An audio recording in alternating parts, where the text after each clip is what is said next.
सूचना केवल हमारे विचार हैं, वित्तीय सलाह नहीं। निर्णय लेने से पहले खुद शोध करें। किसी भी लाभ या हानि के लिए हम उत्तरदायी नहीं हैं।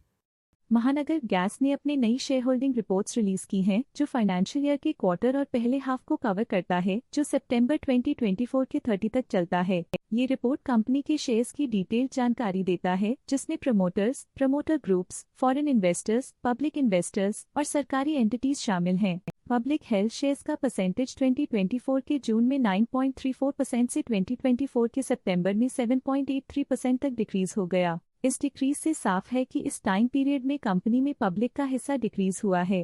डोमेस्टिक इंस्टीट्यूशनल इन्वेस्टर के शेयर होल्डिंग में थोड़ा डिक्रीज आया 2024 के जून से 2024 के सितंबर में, जो दिखाता है कि डोमेस्टिक इंस्टीट्यूशंस ने अपने स्टेक को -1.2 से डिक्रीज किया है। FII, फॉरेन इंस्टीट्यूशनल इन्वेस्टर्स, ने अपना शेयर होल्डिंग जून 2024 में 31.49% से सितंबर 2024 में 34.2% तक इंक्रीज किया। ये बताता है कि फॉरेन इंस्टीट्यूशंस ने कंपनी में अपना इंटरेस्ट 2.71% तक इंक्रीज किया है। चलिए इन्वेस्टर्स के स्टैटिस्टिक्स पे नजर डालते हैं, जो शेयर होल्डिंग पैटर्न में फ्लक्चुएशंस का कारण बन सकते हैं। पब्लिक हेल्थ शेयर्स का परसेंटेज 2024 के जून में 9.34% से 2024 के सितंबर में 7.83% तक डिक्रीज हो गया। इस डिक्रीज से साफ है कि इस टाइम पीरियड में कंपनी में पब्लिक का हिस्सा डिक्रीज हुआ है।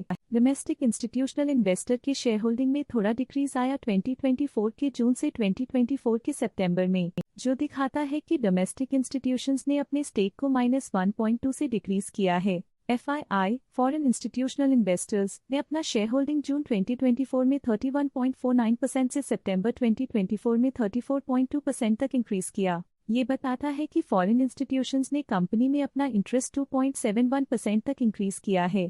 गेल इंडिया लिमिटेड के पास प्रीवियस क्वार्टर में बिल्कुल भी शेयर्स नहीं थे, लेकिन करंट क्वार्टर में वो 32.5% शेयर्स होल्ड करते हैं। गेल इंडिया लिमिटेड पिछले क्वार्टर में 32% शेयर्स होल्ड करते थे, लेकिन इस क्वार्टर में उन्होंने कंपनी से एग्जिट ले लिया है। ट्रस्ट ने हाई स्टेक होल्डिंग एक्सपीरियंस करते हुए स्टेक होल्डिंग में 0.01% इंक्रीज देखा गया। म्यूचुअल फंड स्लैश ने अपने हिस्से को पिछले क्वार्टर में 5.24% से डिक्रीज करके 5.13% पे ले आए हैं। ये कंसेक्यूटिव क्वार्टर्स में -0.11% स्टेक्स डिफरेंस दिखाता है। ऑल्टरनेट इन्वेस्टमेंट फंड्स ने अपने हिस्से को पिछले क्वार्टर में 0.38% से डिक्रीज करके 0.24% पे ले आए हैं। ये कंसेक्यूटिव क्वार्टर्स में -0.14% स्टेक्स डिफरेंस दिखाता है। इंश्योरेंस कंपनीज ने अपने हिस्से को पिछले क्वार्टर में 11.05% से डिक्रीज करके 10.09% पे ले आए हैं। ये कंसेक्यूटिव क्वार्टर्स में -0.96% स्टेक्स डिफरेंस दिखाता है। Life insurance corporation of India ने अपने हिस्से को पिछले क्वार्टर में 7.67% से डिक्रीज करके 6.91% पे ले आए हैं।